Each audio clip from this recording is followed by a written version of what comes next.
স্বার্থবাদী বেঈমান রে তুই আমি জানি নাই, তোর বেদনায় এখন আমি বুইড়া হইলাম সাই। এমন একটা মানুষ দরকার যে বুঝবে, বোঝাবে, কিন্তু কখনো ছেড়ে যাবে না।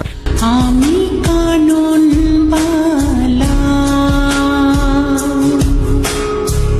তোমার গানের মাধবী। এমন একটা মানুষ দরকার যে বুঝবে, বোঝাবে, কিন্তু কখনো ছেড়ে যাবে না। আমি